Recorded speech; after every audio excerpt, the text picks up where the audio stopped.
Streets of Willow Springs, December 12th, 2020, just getting going after a half-hour delay, apparently due to a hay bale catching fire and then oil on the circuit. So here we go.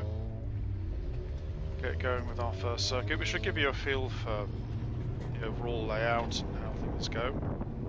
This is the skid pan, and we turn into the track from the skid pan, and I will catch the curb twice there. That won't be the first time I do that today.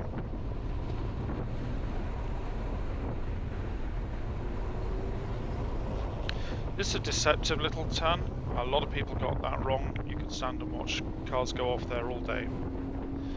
We get on to the back straight here. This is the second fastest part of the track. It's not a very fast track. We get up to about 80 miles an hour here. You can see all the oil on the left where it's been covered with sand.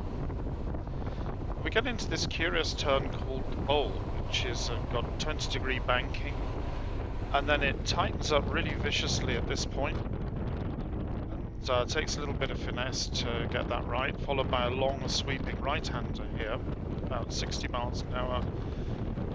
Dub on the brakes, short left, longer right. That left turn is quite blind, and that makes it tricky.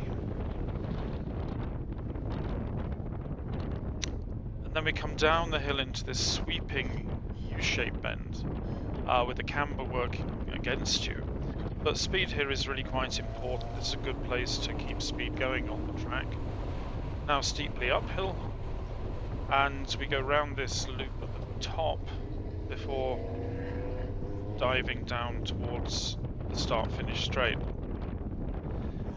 Again, important to keep speed going through that bend at the top. Traffic's quite well backed up, and as we get on to the second lap here, we're getting further backed up. Cars are sort of in the wrong order. In the first session of the day, they haven't been sorted out yet. So you've got fast cars in front of slower cars, and that causes all of this bunching. I'm able to gain a lot more speed than the cars I'm following as I go around the curves.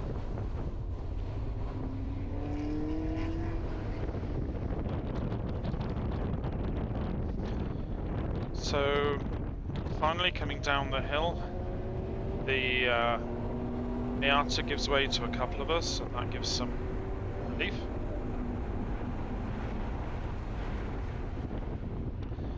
Down to the skid pan. Now skipping on a bit towards some more passing and some curious stuff. So I'm following FRS and a Z, and you'll see that I keep good speed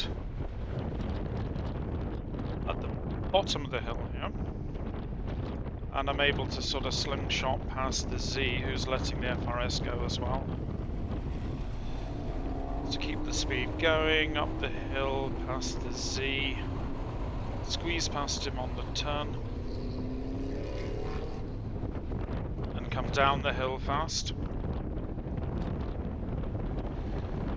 And at the end of the start-finish straight here, you'll see that I'm delaying the braking, going really hard onto the brakes, and the result is immediate brake fade, way overshoot. And if you listen carefully, that's the sound of the car behind me spinning out.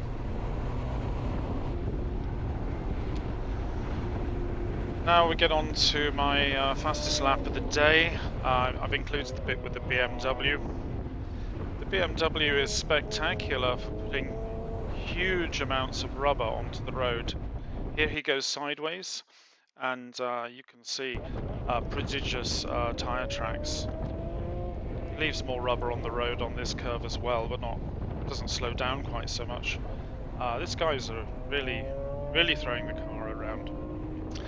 Unfortunately, a lot more horsepower than I have at my disposal.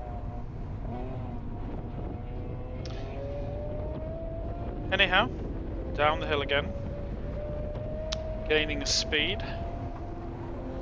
We cross the start-finish line in just a moment, just there, and this is the start of my best lap of the day. So I take a tighter line than the BMW on the skid pan, and I pay for it by clipping those two potholes as I leave the skid pan. Good line through there. Accelerate down the back straight.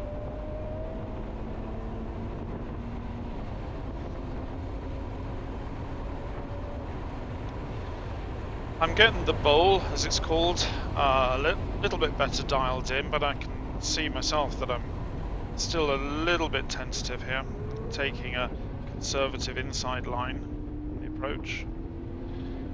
This is quite a fast right-hander. It's 60 miles an hour, just holding on to it. Through here, that's good speed, everything nice and smooth. I get a good line through this next turn. Run nice and wide, and a really nice line through here as well, using up all the road as we go round. Up the hill, round the loop at the top, and down the hill again towards the start-finish line.